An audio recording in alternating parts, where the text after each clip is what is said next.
All right, we're going to turn now to our feature articles. And as many of you know, and if you don't, you should know, one of the best ways to ensure that employees are engaged and excited by their jobs is to have them work in a great working environment. And, for many of us who do office work for a living, the challenge, and it's all of us here, the challenge really is to find ways to incorporate movement and variety into one's daily routine. I think that's a big problem with a lot of office workers is the work might be really engaging and interesting, but you're kind of nailed down to your desk many times and you're not really getting a lot of exercise, you're not really doing much other than just doing that knowledge work. So Gensler, the world's largest architecture and design firm, has taken on the challenge to consider not only the well-being of the company, but that of employees and the broader society in the design of workplaces, which is really, really great stuff. So, to tell us more about how Gensler is acting on this mission and what it might mean for the future of your workplace and ours, we're joined now by Gensler Minneapolis' Design Director Marcy Schulte and Senior Interior Designer Megan Gorden.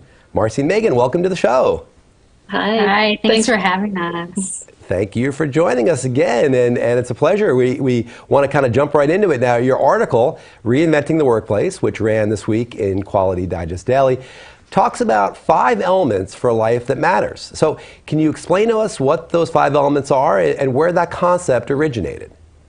Sure. We've been doing a lot of research on this very topic. It affects a lot of our clients. But we did reference this one book in particular, Wellbeing, the 5 Essential Elements by Tom Rath and Jim Harder. And the 5 essential elements, according to this book, is the career well-being, social well-being, physical well-being, financial well-being, and community well-being. And it's how all of these 5 elements interact together. And workplaces really can kind of foster that, I think, is what the point I think there's some that, lend themselves easier to the workplace, but they're all important aspects. Gotcha. Well, and now, of course, our audience is composed of quality professionals, test and measurement, quality assurance folks, and quality means many things to many people, I think, but the quality of one's physical workspace really is often, many times, overlooked. So from your respective experiences, how do you think that design changes, such as the ones you're talking about here, can help companies improve? Great question. This is a question that's top of mind for many of our clients. And in discussion with our clients and our team here, we've challenged ourselves to consider, what if you left work healthier than when you arrived?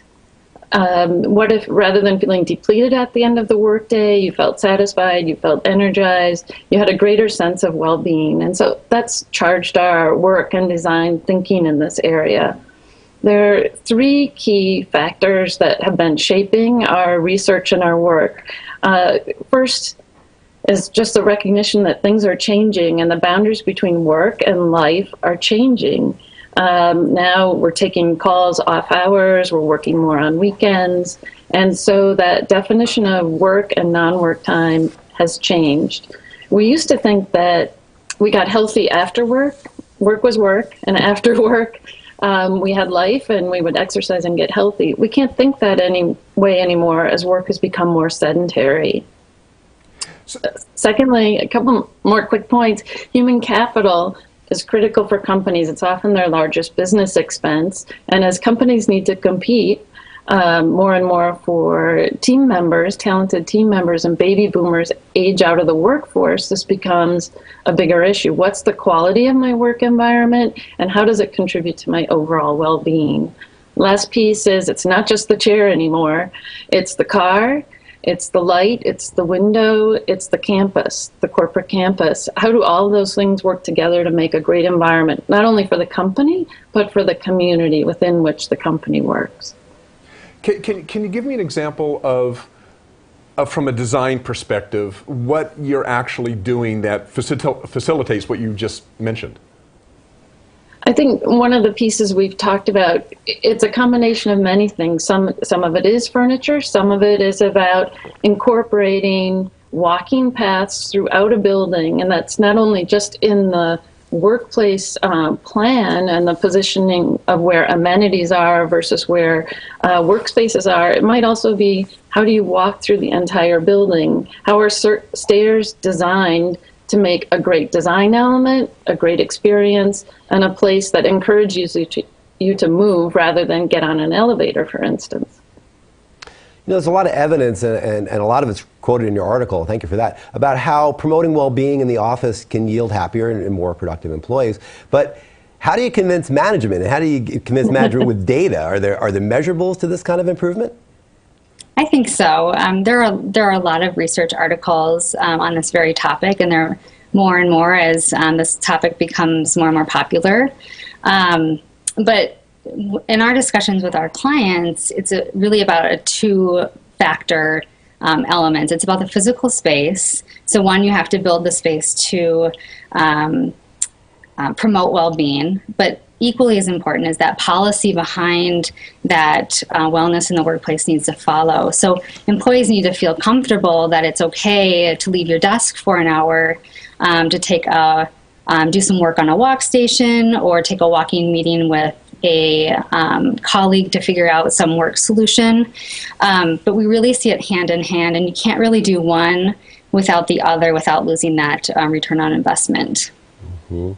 We have readers all over the world, and I think there's a feeling, there's a sense that I have, at least might be wrong, that maybe in Europe there's more of a sense of this. There's more of a feeling of the importance of this. So how do you feel that the shift in thinking in terms of workspaces in the United States compares to the thinking on this topic in other parts of the world? And I would add, it's my feeling that particularly in Scandinavian countries, this seems to be, at least that's what we hear about, Norway and Sweden, where this thought seems to be a little bit more prevalent.